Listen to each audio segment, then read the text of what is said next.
sarili sa salita niyo. Wala po yung magdadala ng mga kamalita, nagpunta sa ating buhay, wala po yung ating mga nabisya, Lord, katakis. Palagpagan po natin natin, Diyos.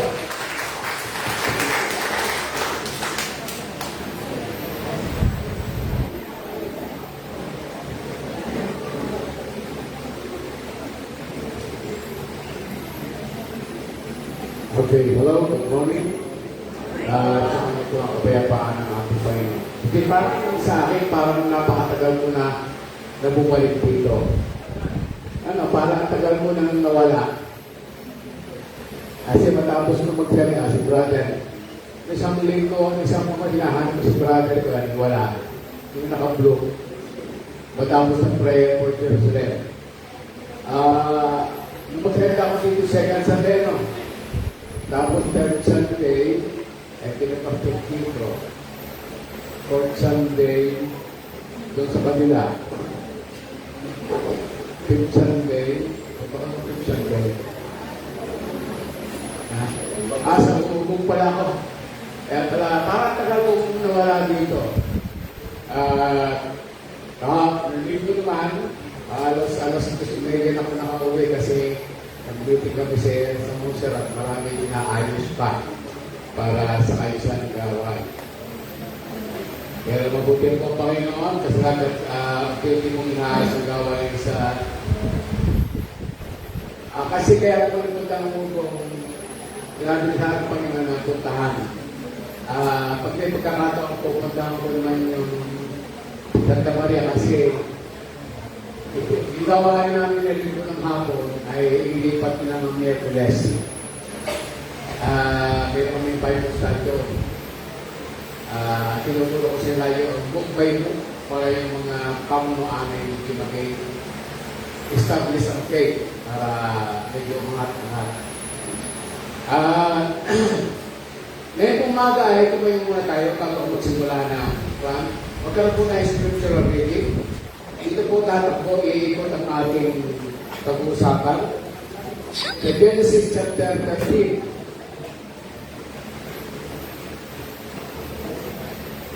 Salitan po tayo, nakong 1, doon tapos sa verse 16, sabay-sabay po tayo. Okay? At umahon sa kilibugan si Abraham mula sa Egipto, siya at ang kanyang asawa at ang lahat ng kanyang tinatangkilik, si Lot na kanyang kasama. Okay po.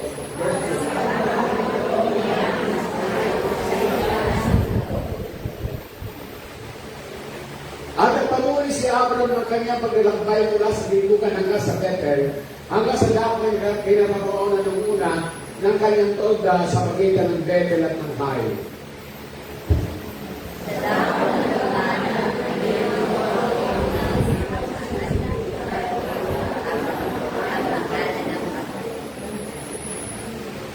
At si Lot na nagkasama ni Abraham ay may tupahan at bakahan at mga tolda.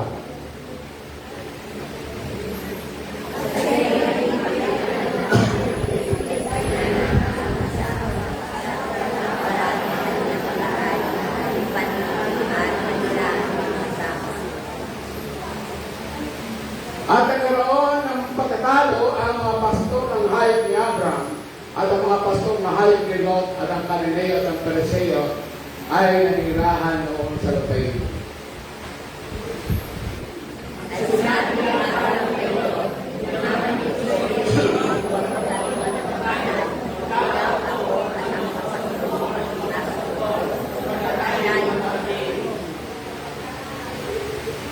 Di ba ang buong lupain yan sa harap ko? Bumuhali ka nga sa akin. Ipinamamani ko sa iyo, kung ikaw ay pasakaliwa, ako ay papasa kanan. Kung ikaw ay pasa sa kanan, ako ay pasa sa kaliwa.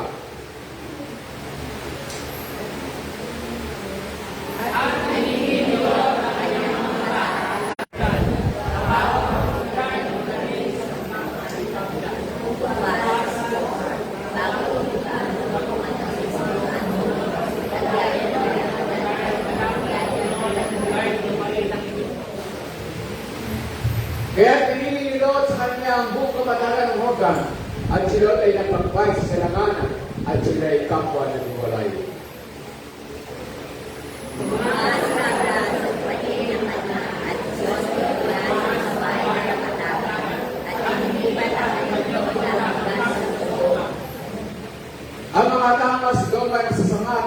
kasalanan sa harap ng Panginoon. At sinabi ng Panginoon kay Abraham, pagkatapos ng mga pagkakasalanan sa kanya, hindi mo kayo magiging ka,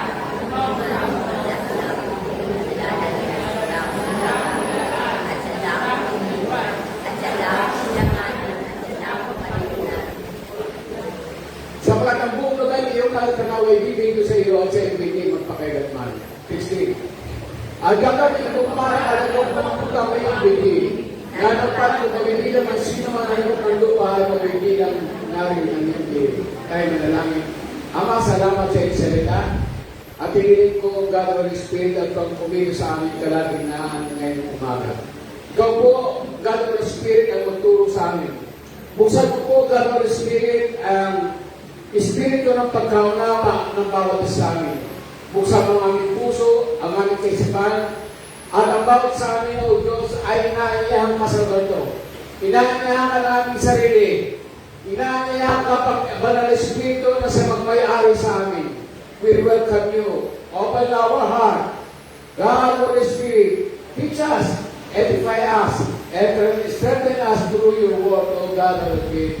Thank you, Father. Thank you, Jesus. Thank you, Holy Spirit. And all the works and the plans of the Son of the devil in this place, I destroy right now through the mighty name of Jesus Christ. I will declare victory in this place because your child will be edified, will be built, and will be strengthened by your word, O God Almighty. Maraming salamat po, Ama, sa iyong papuri, pagwalhati, pagtakil, pagsapat, pagsalamat sa Panginoon Jesus at kayo ng kahilingang bawat isa. Dalayan mo, Ama, na si Dave Bago mo pa sa bahay sa bahay ko ay tanggapin nila katungunan in Jesus' mighty name.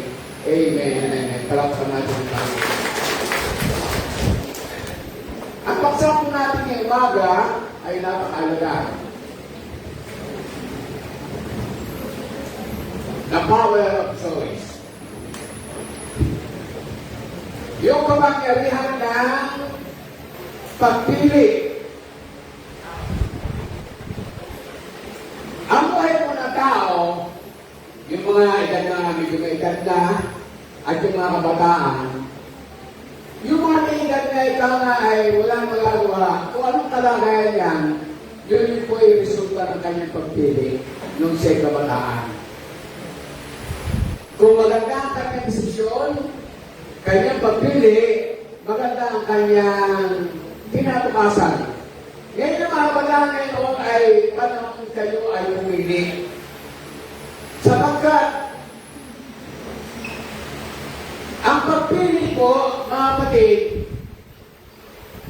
ay napakahalaga. Kung sa iyong pagpili,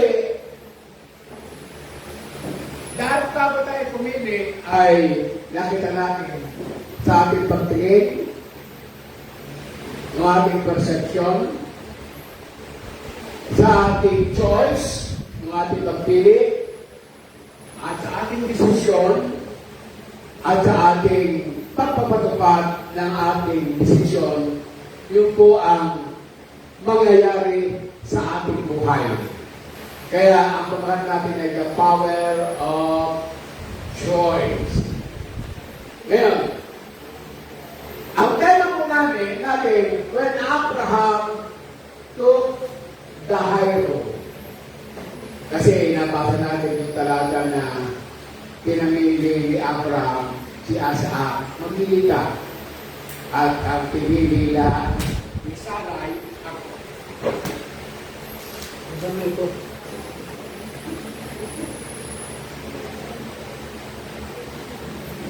Ang pinili ni Lot ay ang kapatagan. Kaya natira kay Abraham ay ito kapukan. Yung bahagi ng Kanaan. Pero tingnan niyo kung mundo kong yung unang panahon, yung Kanaan. Ngayon yung Israel. Ngayon ang Israel. Ngayon, sa ang pagpili po ay habang buhay. Hindi mo na tatapos ang pagpili. Kundi sa araw-araw na yung ginagawa, mayroong ginagawang pagpili. Ito po ay tinatawag na never-ending decision and choice.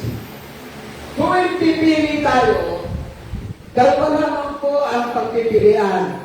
Isang high road o yung tinatawag na tamang daan. Isang low road na ibig sabihin ay mali. Mali yung kanyang pinili. At minsan ng tao, ang pinipili niya ay yung pabulusok. Pabulusok o pagbaksak sa mali ang kanyang desisyon. Kung high road ang pinili mo, ito ay tama, pero hindi po yun madaling daanan. Kung naalala ko sa Matthew chapter 7 verse 13, ang sabi doon, dumaan kayo sa makipot na daan. Ang dulo na ay buhay na walang gan. Yung maluwang na daan, bagamat maluwang na daan, ang dulo noon ay kapahamakan. Pag sinabing maluwang na daan, ibig sabihin sa maluwang na daan, doon sa dadaanan mo, walang bawal.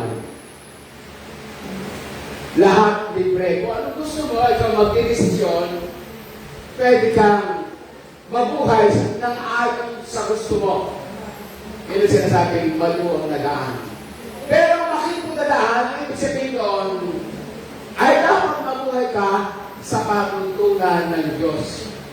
Dahil mayroong daan ng tao na tila matuwid, ngunit ang dulo na ay kapahamakan.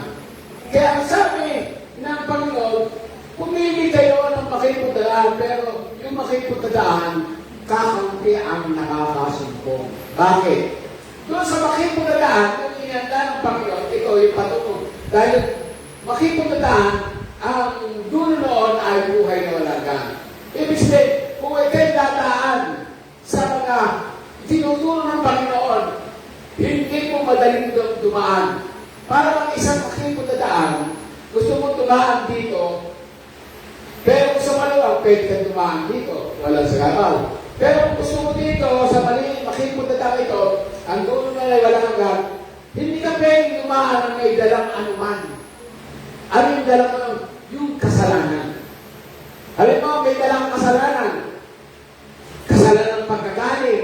Oo, nilaki, pangulo niya, pakikipi, pagnanakaw, pagsatma sa dito. Yung lust of the flesh. Hindi ka pwedeng dumaan kasi sige, kinakailangan iwanan mo yan para ikaw ay yung kanaan.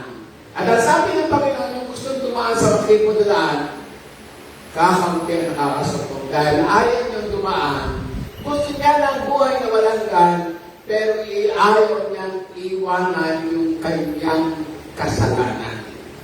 Para ang sinasabi niya, Lord, gusto ko sa langit, pero ayaw ko magpakabanal. Hindi pa pwede gano'n. Kasi nga, ang papili ay never-ending decision, mostly sa ating spiritual life, dahil wala nga high road o low road. Tamang daan o yung maling daan. Ngayon, kumisan, pagtalipan sa kanon, sino po hindi kinapagpasan ng lumatipan? Isa, dalawa, tatlo, apat, lima. Okay.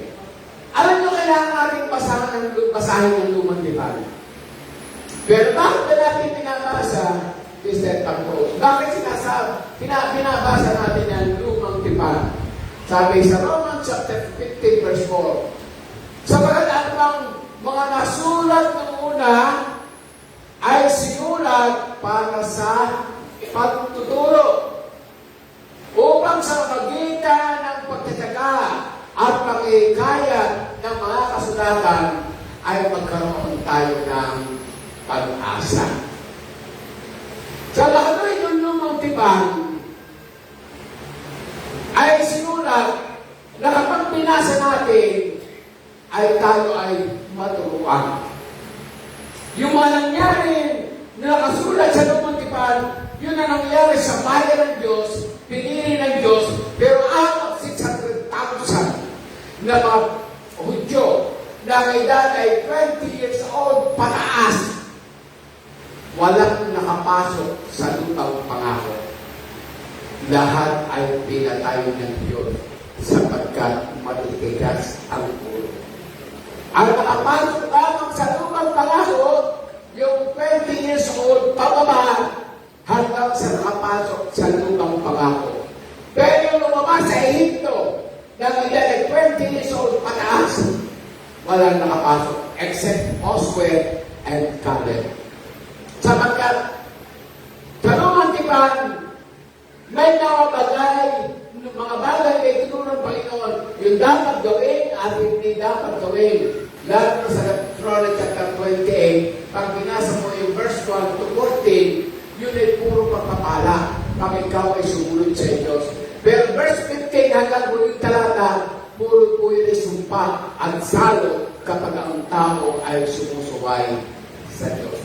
Kaya, sinulat yan para tayo ay na-encourage. Aba, yung palang ginawa nila, hindi ko dapat gawin.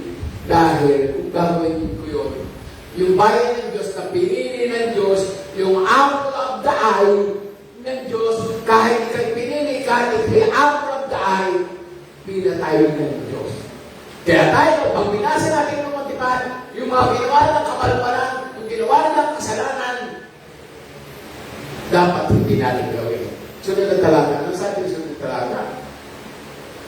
1 Corinthians chapter 10, 11. Oh, now, ngayon ang lahat ng mga bagay ay nangyari sa kanila bilang halimbawa.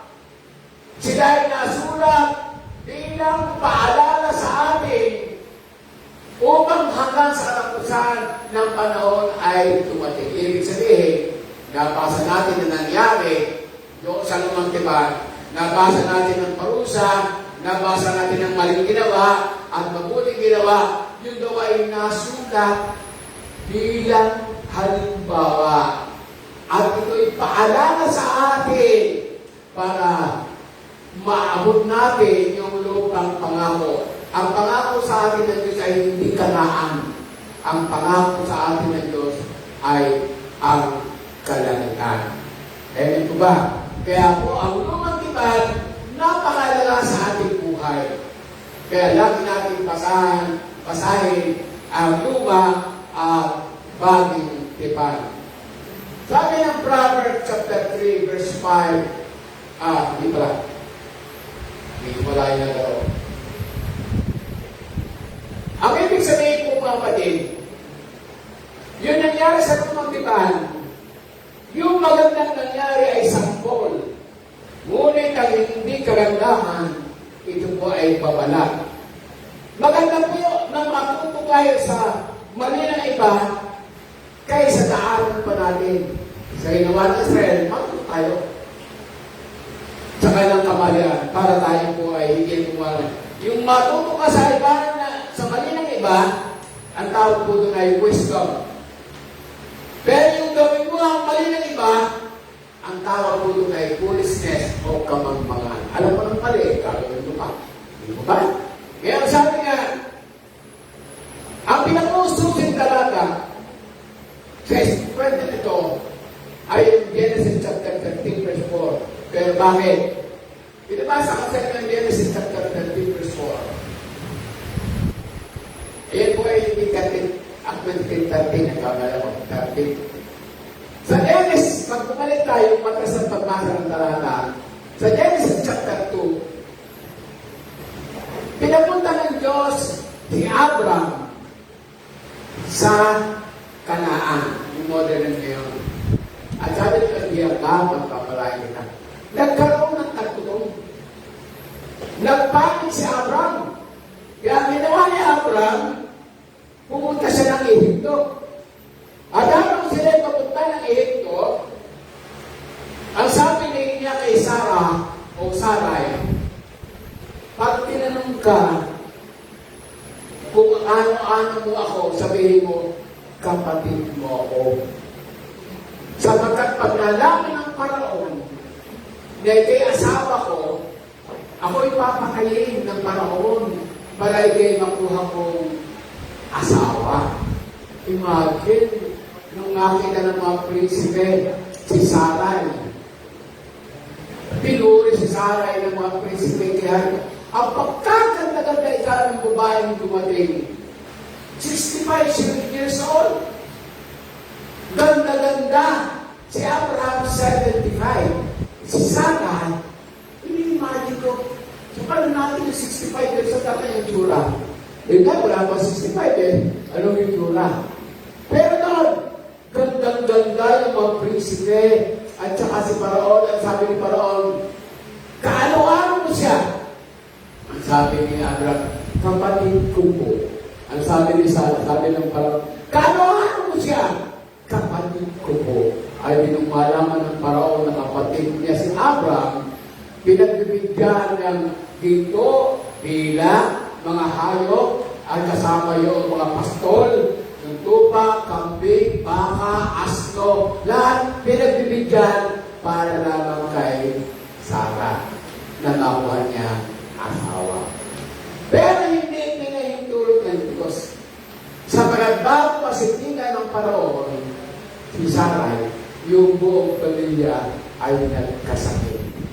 At doon na unawaan ng Paraon na ito pala si Sarai ay hindi basta-basta babae.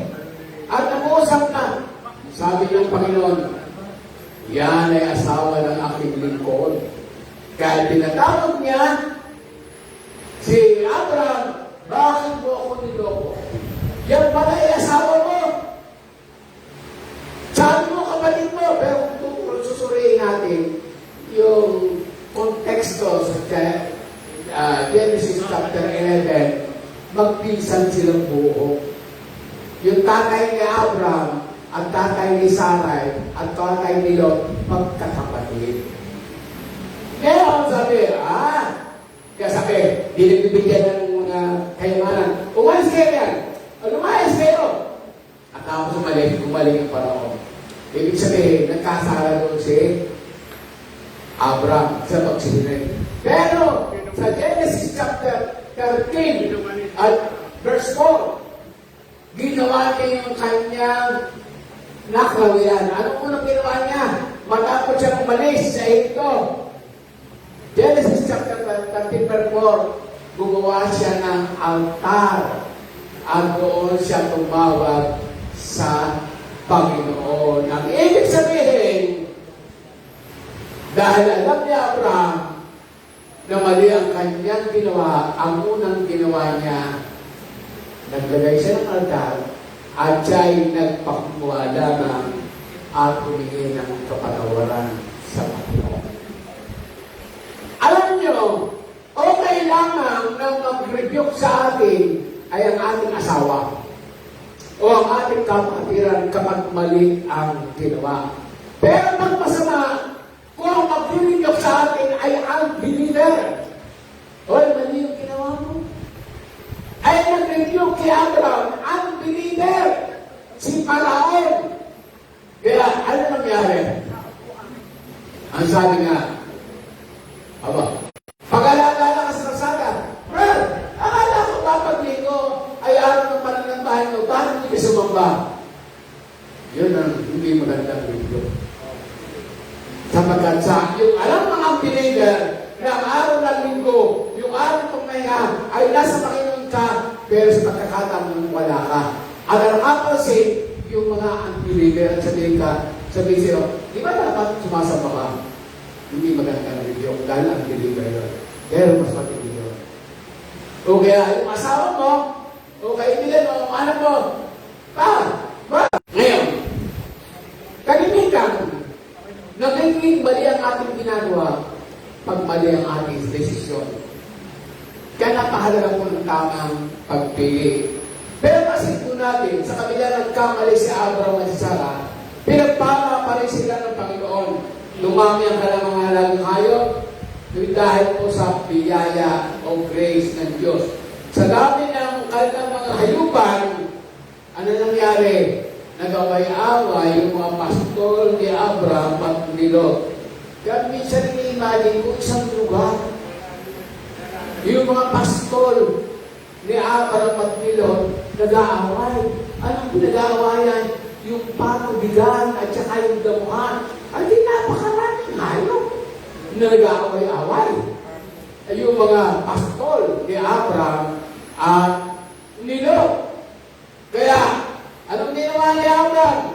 Lumapit siya at sabi niya, hindi dapat tayong mag-away. Magkamag-anak tayo, maghiwalay tayo. Kung pupunta ka sa kaliwa, sabi ni Abraham, pupunta ko sa kanan. Kung pupunta ka naman sa kanan, ako naman ay pupunta sa kaliwa. At dito nakita natin yung Proverbs chapter 3, verse 5 and 6. Plus, tumiwala ka sa Panginoon ng buong puso mo at huwag kang manalig sa iyong sariling kaunawaan. Kilalanin mo siya sa lahat ng iyong mga lakad at kanyang ituturo sa iyo ang iyong palatandaan. Kaya napakalaga po yung lagi kang nasa altar dahil kayo lagi tuturuan ng Panginoon. Kaya ako nang nilapitan ni Abraham, kung pasakaliwa ka, pasakalan ka. Kaya sabi niya, hindi siya nanalig sa kanyang sarili kaunawaan. Ipinagkatiwala ni Abraham, doon yung aking desisyon, nakabase sa iyong desisyon. Hindi sa aking sarili kalaman. Hindi sa aking desisyon. Hindi sa aking paraan. Ikaw doon ang mag-desisyon. Kaya sabi ng Holy Spirit, kay Abraham, kausapin mo siya. Bumili siya sa kaliwa o sa kanan o sa kaliwa. Kaya sabi niya, kung ikay pupunta ng kaliwa, pupunta ako ng kanan. Kung ikay pupunta ng kanan, pupunta ako ng kaliwa. Sapagkat pinakahawakan niya yung pagtitiwala sa Panginoon. Amen po ba? Yung napakahalaga, yung pagtitiwala na hindi niya alam yung future, pero ang mahalaga, yung kanyang pagtitiwala sa Panginoon. Sapagkat ang Diyos lamang ang nakakaalam ng ating future. Ang Diyos lamang ang nakakaalam ng kalagayan ng bahay sa bahang ito. Pero yung awitin na kanina, even though I don't see Him working, even though I don't feel Him working, I know, He never stopped. Hindi siya tumitigil at pagawa. Hindi mo siya nakikita. Hindi mo nararamdaman. Pero ang Diyos natin ay hindi tumitigil ng paggawa. Amen! Hallelujah! Trust in the Lord with all your heart and lean on the way of understanding. In all the ways, acknowledge Him and He will direct us in our path. Ngayon, anong observation? Tingnan natin yung observation. May observation. Yung pananaw. Kasi apply natin sa real. Sa mundo na kung saan ang pagiging mapagpataas, ang may pangalan, lagi ang sinusunod ay yung kanyang desisyon. Di mo ba sa grupo, paganta ay akala ko sino, mataas ang antas ng pumuhay, maraming alam, maraming degree. Pag nagkulupon, hihinga ng payo, sa gilibay, siya na masunod, yung payo niya masunod. Kasi siya ang mas nakakaangkat sa akin. Di ba ba gano'n? Sa lipunan. Pero, sa Genesis chapter 13, nalaking pagkakaiba ang ibinigay na halimbawa ni Abraham. Ang kanyang halimbawa ay mayroong kapakumbabaan, pananampalataya, at pagtitiwala sa Diyos. Sa atin ngayon, lalo nangyayari sa ating pamahalaan, pataasan.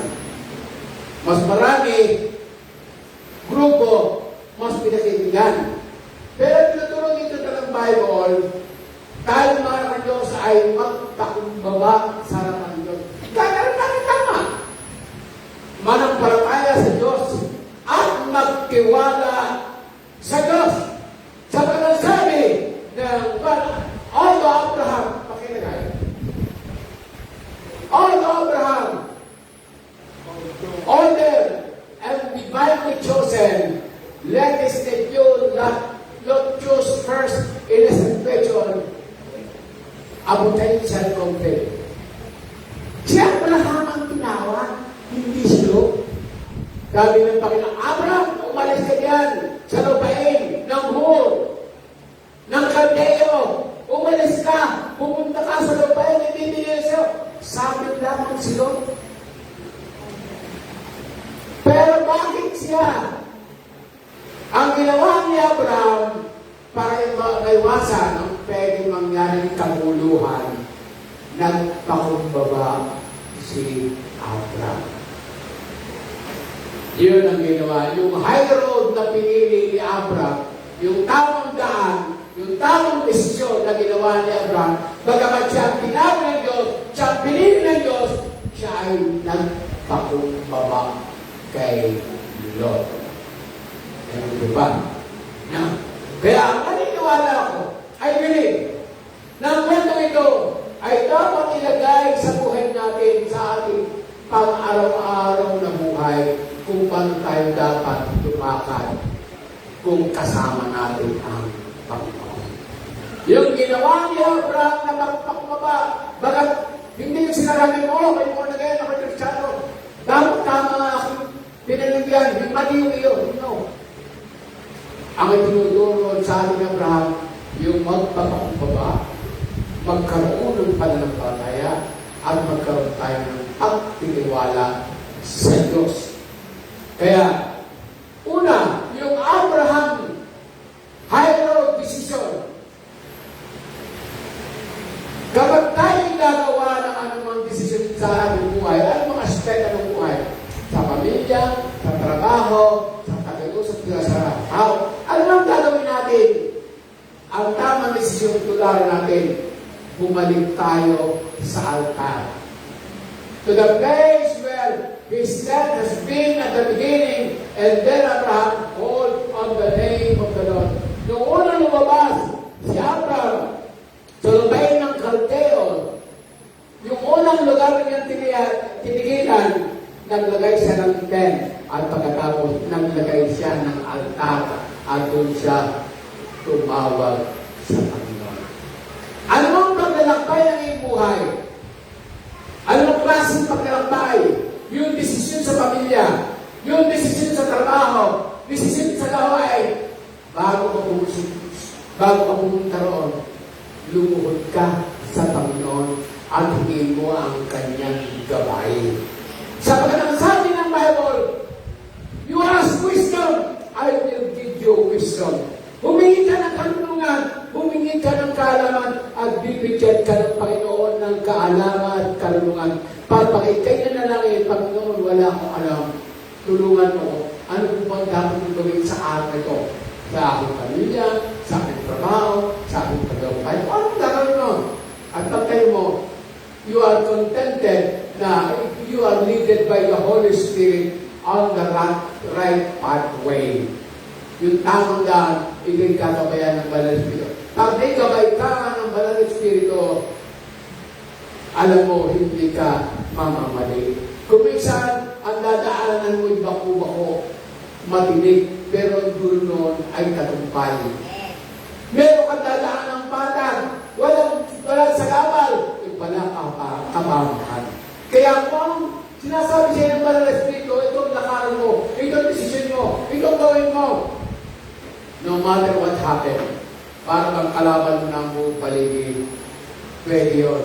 Pero greater is He that is in you than he that is in the world.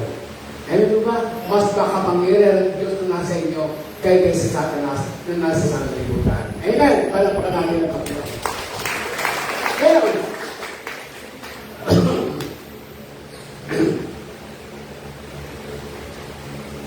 pag tayo kayo tumadalangin sa Diyos, may babalaan Diyos. Pag kayo nananalangin, nakala ka man ng takot, may problema spiritually, you must immediately repent. Agad ikaw ay humingi ng tawad. Dahil meron kang ginawa na hindi tama sa harapan ng Diyos. Letter B. Ano ginawa niya? He chose peace and unity. Dahil nag-aaway na yung mga pastol ni sabi ni Abraham, abay, mag-aaway sila. Kaya sabi niya, sa verse 9, lumapit siya kay Lot, huwag tayong mag-aaway. Sabagat tayo ay magkamatid. Yan ang sabi ni Abraham. Bakit? Mas pinahalagahan ni Abraham ang relationship kaysa lupa. Ganun ba? Mas inuna niya ang pagkakaisa kaysa pag-aari. Tinanggihan niya ang lahat ng material na bagay na pwedeng masira ang pagkakaisa ng mag-anak. Ganun ba? Mas mahalaga kay Abraham yung tinatawag na kapayapaan at unity kaysa mga material na bagay. Kaya sabi niya, huwag tayo mag-away. Tayo kapatid. Yun ang sabi ng Banarapa. Kaya tinuturo sa atin yung reflection question na nasa ipong. Reflection question, do you actively pursue peace in your relationship? Is unity often more valuable than winning an argument? Ikaw ba ay pinipilit mo yung gusto mo? Lagi mong gustong panalo. Kahit na sa pagpupulsig mo, masisira yung relasyon mo sa kamag-anak mo. Meron mga talagang mata, hindi ako tama! Ako na una! Sabi niya sa hindi! Ay ikaw pa Kristyano ako sa may unbeliever. Dapat mas piliin mo yung unity at kapayapaan. Hindi na papatalo ka sa argumento, ako tama. Mali ka. Hindi ako tama. Mali ka na sa... Diba? Hindi na papunod tayo sa data doon kagabi. Sa TV unbeliever ito, talagang ngayon nangyari. Nagiinuman. Nagtalo.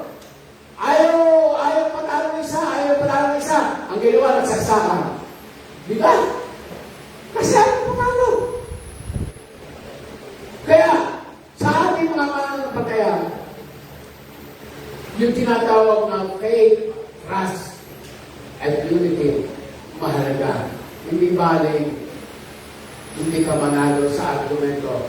Basta yung relationship kayo mahal sa buhay ay buo. Amen ba? Hindi yung nanalo ka nga sa argumento, pero galing yung kamag-anak sa iyo. Dahil ayaw mong patalo. Yun ang ginawa ni Abraham. Ang pinili pa rin ni Abraham, yung tamang daan. Ang tamang kapayapaan at pagkakaisa kaysa mga lupain. Yan ang sabi doon. Ngayon,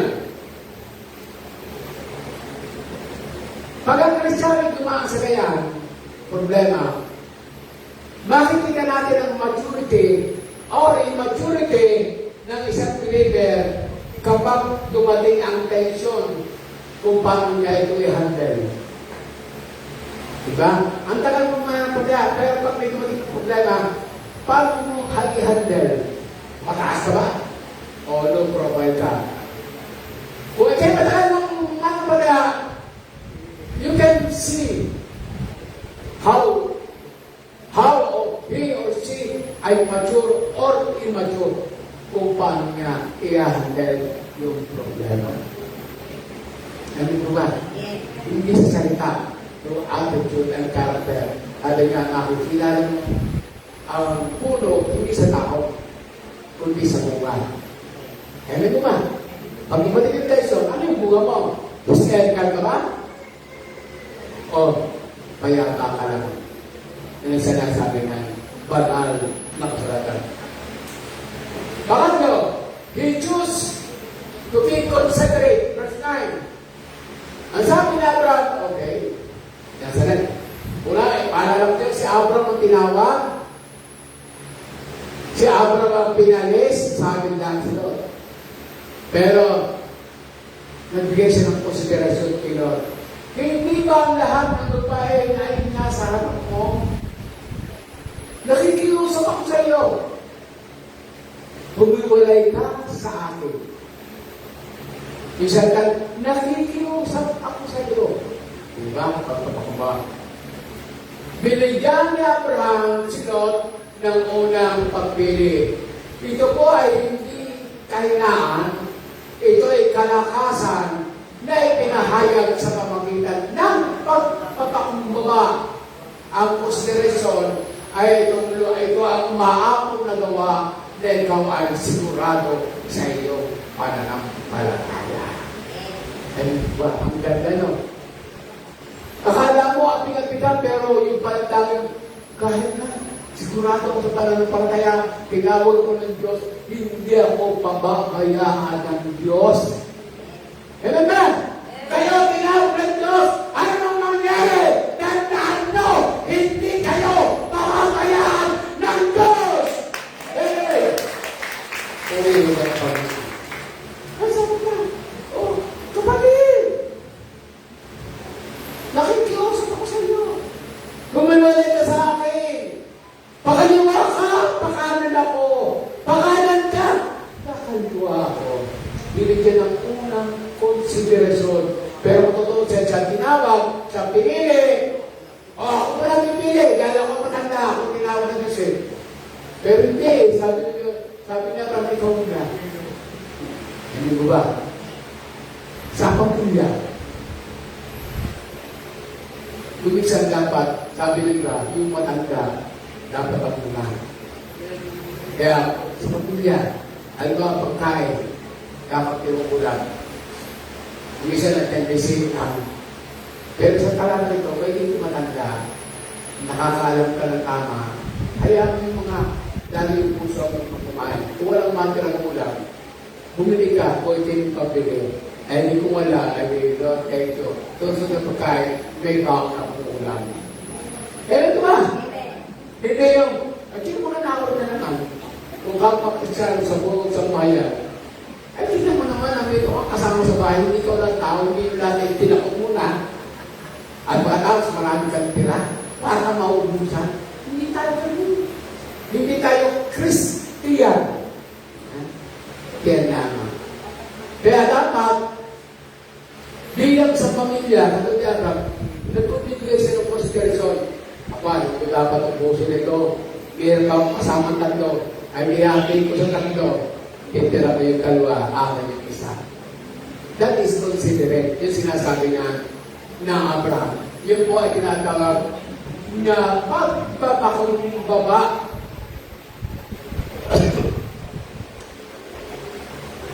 At ang sabi nga, anong reflection question?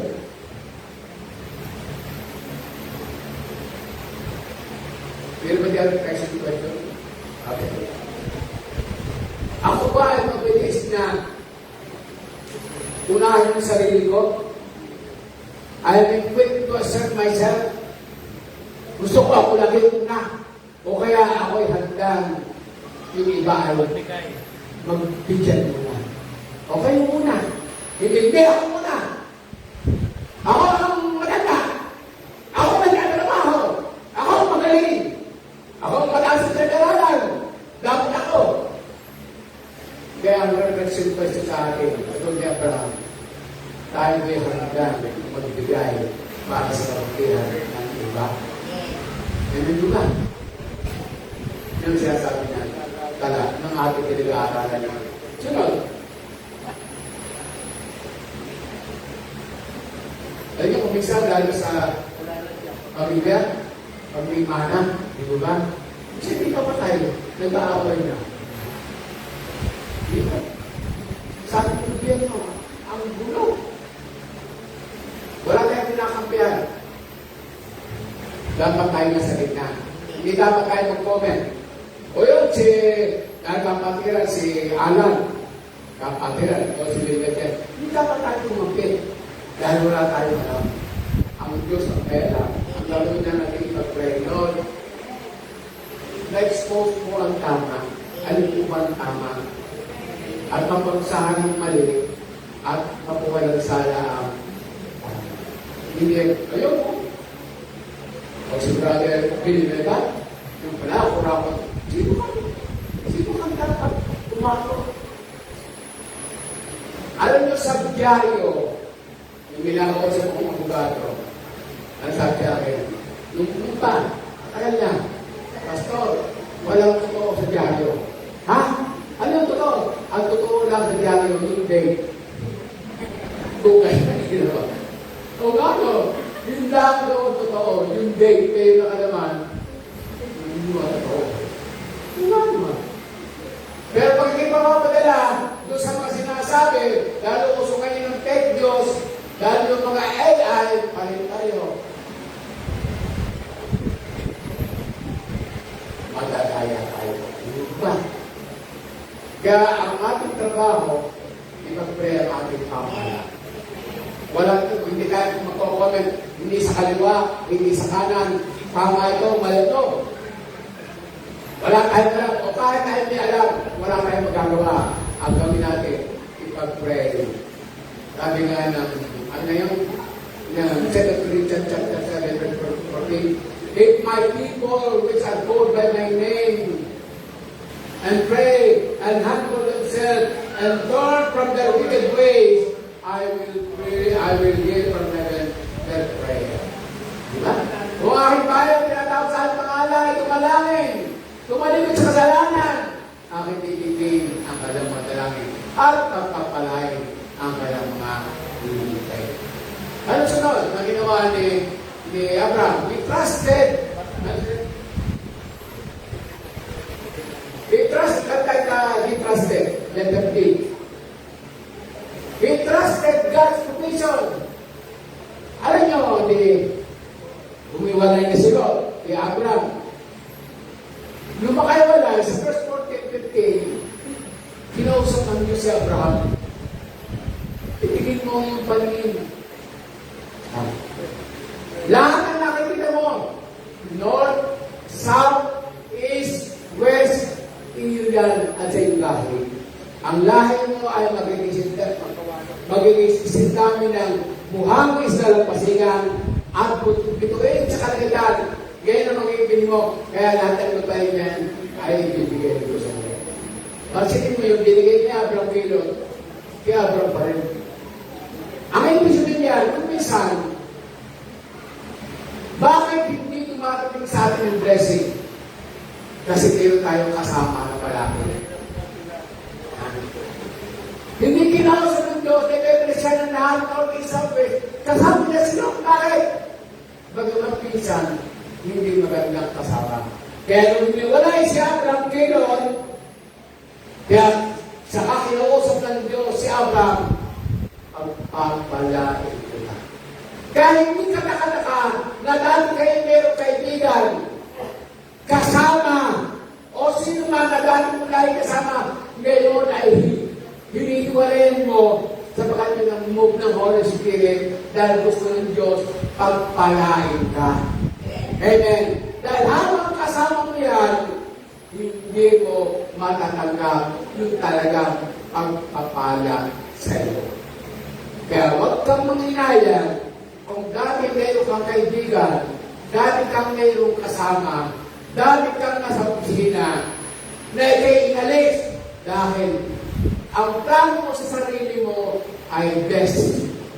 Pero ang plano ng Diyos sa iyo, the best of the best. Amen! Pero pakanalin ng Panginoon. Kaya kung napakalaga,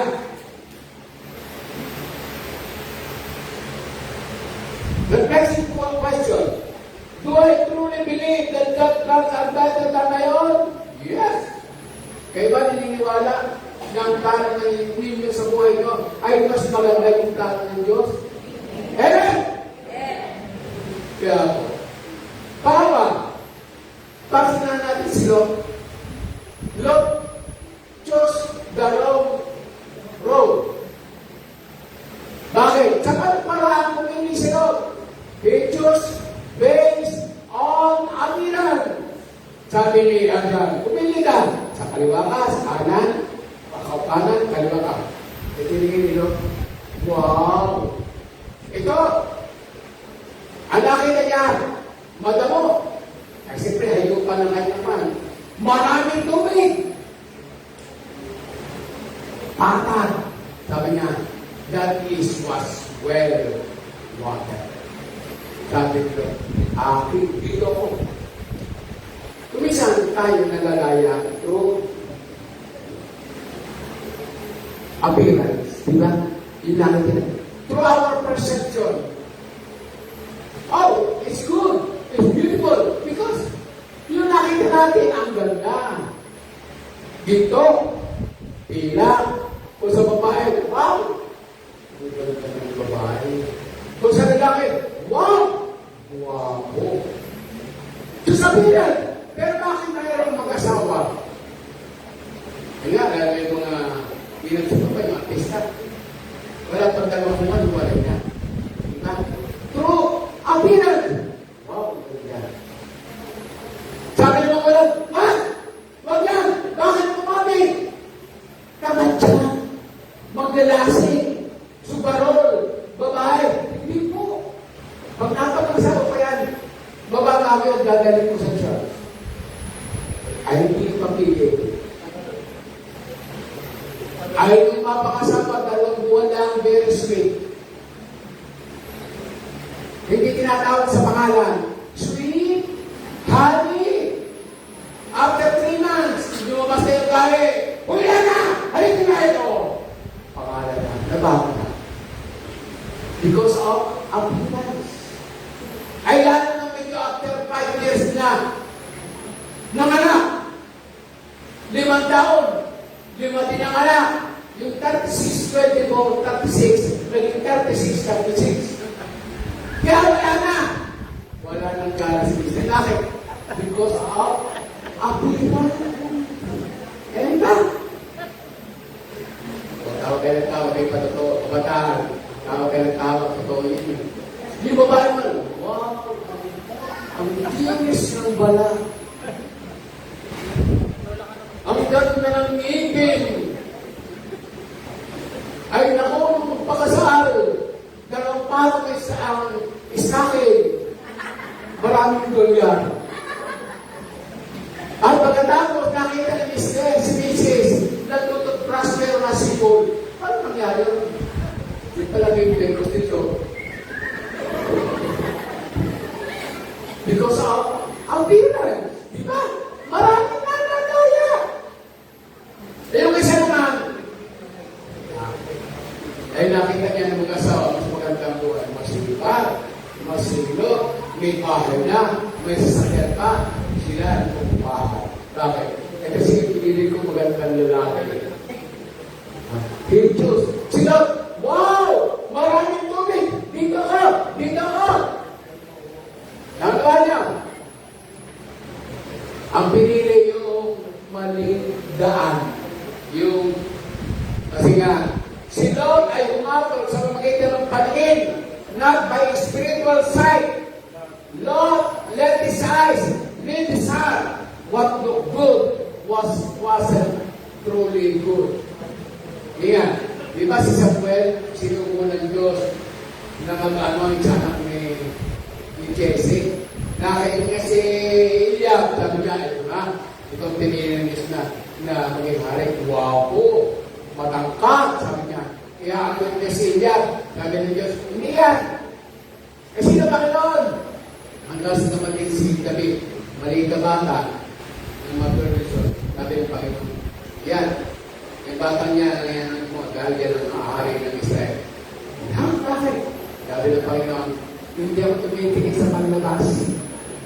Tumitingin ako sa puso. Everyone. Kaya ang Panginoon, hindi tumitingin sa suot niyo. Hindi niya tinitingnan kung baliko yung kilay niyo. Hindi niya tinitingnan yung bags mo na Hermes. Pero wala naman, ang tinitingnan niya yung puso mo. Everyone. Baraman natin ang Panginoon. Kaya, the next question, tulad lang ako. Pinahintulutan ko ba yung panlabas na kanyuan ang aking patnubay para makagawa ng desisyon? Yun ba ang tinitingnan? Hindi mo wala yun. pero lagi nangungunang spiritual insight. Kaya, let it be. Pangalawa, he chose selflessly and wrongly. Pumili siya ng pakikimas na makasarili, pero mali-mali. Pumili siya para sa kanyang sarili. Arabi, God's choice was self-centered. He didn't consider Abraham the last spiritual climate o long-term consequences. Ano yung consequences niyon? Hindi iisip ni Lot yung moralidad na malapit sa Sodoma at Gomora at kung paano lalaki ang kanyang mga anak at mga apo. Sabi ni Lot, dito ako. Hindi man na siya nagbigay ng, ito ang mga bahaging ito din sa inyo. Kaya sabi niya, hindi akin lahat yan. At tandaan niyo yung lugar yun, malapit sa Sodoma at Gomora nang hindi pa binubulan ng Diyos. Pero Sodoma at Gomora, yung moralidad, masama. Nagsisiti ang lalaki sa lalaki, babae sa babae, nagsisiti ang hindi mag-asawa o asawa ng iba, sumisiping ang tao sa hayop. Ganun kasama ang moralidad ng Sodoma at Gomora.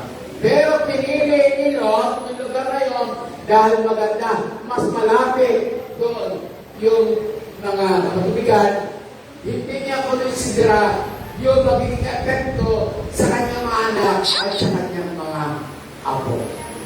Kung lalaki sila sa kultura ng pagsama ng Diyosan, kultura ng kasamaan, kultura ng kasalanan, yung mga anak niya magiging ganun. Di ba? Kayo ba, piniturutan ba niya yung inyong panganak ng mga kabarkada yung maglalasi?